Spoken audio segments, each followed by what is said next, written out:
its core, F9 The Fast Saga is about living in a sibling's shadow, trying to both outrun and catch up with the past. And the only way to forgiveness is to confront a truth you refuse to accept. It's a touching, poignant film that finally touches on relatable real-life drama. Just kidding. They shoot a rocket car into space! Here's my review.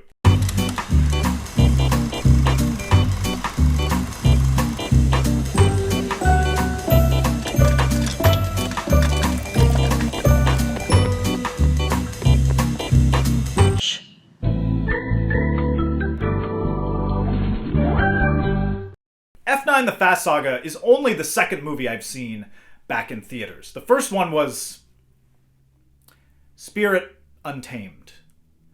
Leave me alone. I have a young daughter. Or do I? I do. And I threw my hands up in exasperation and laughed through every increasingly unrealistic set piece, up to and including the moment they finally free Spirit. I mean, the moment they send Ludacris and Tyrese into space. Suck it, Tom Cruise. And let me speak to the theater experience for a moment. I love the movies. The movies. And to see a movie once again with an audience was surprisingly emotional. To laugh to laugh and react. I did not cry during Spirit. It's not what we're talking about. The communal experience, I'm just saying, it's something you don't get at home when you're half paying attention on your phone and checking email.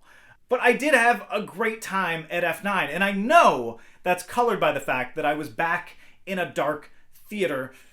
But it's also the trick of this franchise, to get your butt in a seat so you can witness the ever-increasing insanity on the biggest screen possible.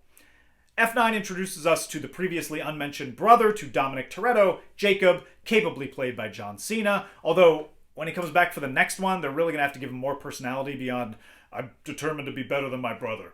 And they give us a backstory where their father was a race car driver who died in a crash. The circumstances are suspect, and they blame the driver who ran into him. So Dom attacks the driver and gets arrested, setting him and Jacob on different paths in their lives. Jacob feels like he can finally step out from his brother's shadow because, of course, Dominic Toretto was the golden child. But when Dom discovers Jacob may have had a hand in the accident, he does the only responsible thing that you can do and challenges Jacob to a race that's essentially loser leaves town. Anybody else out there ever get mad at their brother and they're like, I'm racing you?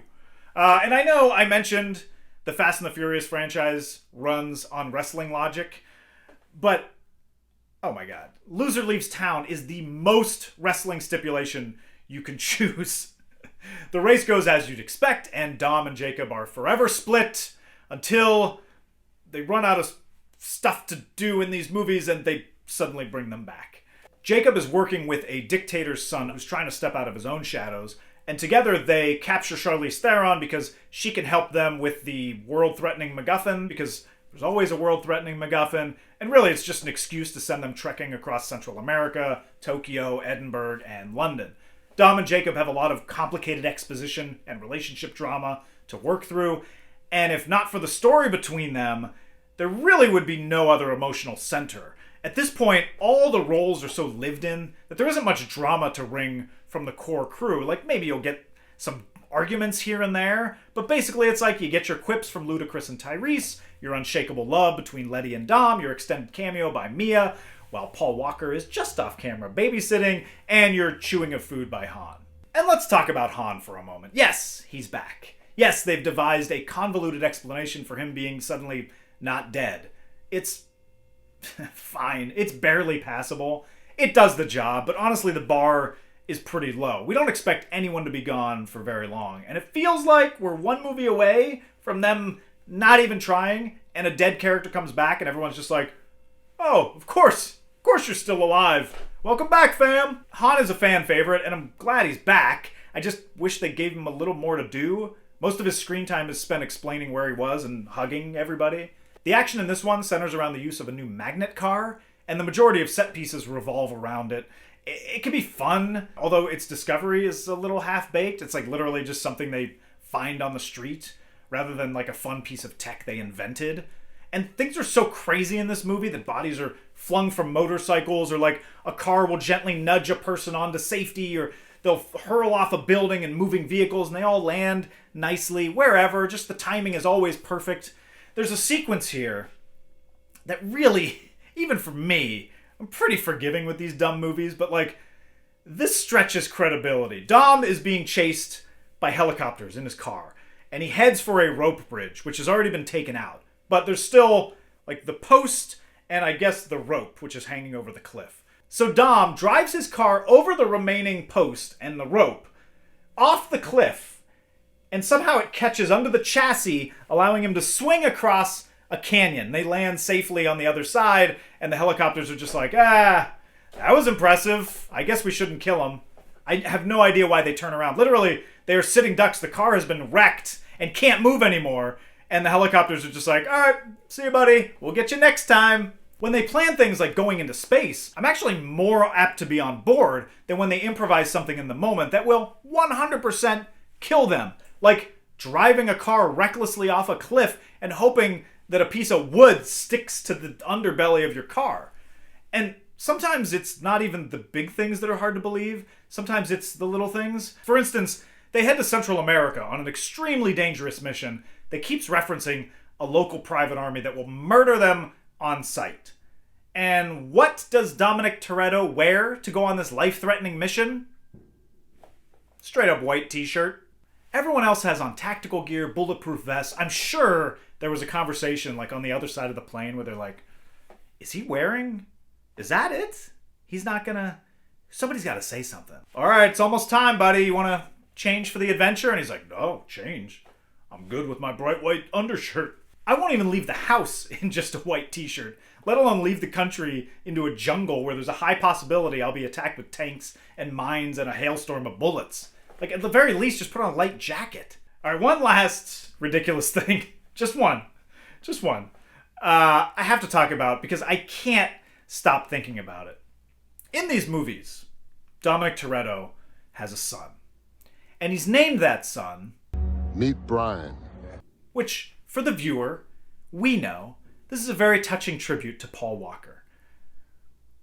But in the context of the Fast universe, Dom's best friend Brian is still alive.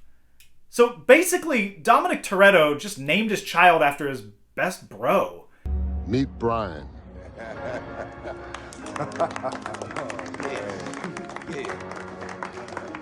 Does anyone else think that's weird? I'm just thinking of if I had to have that conversation with my best friend. A little baby. Hey. Congratulations, you had the baby. Yes, thank you. Oh my gosh, this is great. I mean, responsible for a tiny human. What am I gonna do? Yeah, well, you've been so weird about the name up until now. Can you finally tell me? Oh yeah. I'll tell you, Nicholas.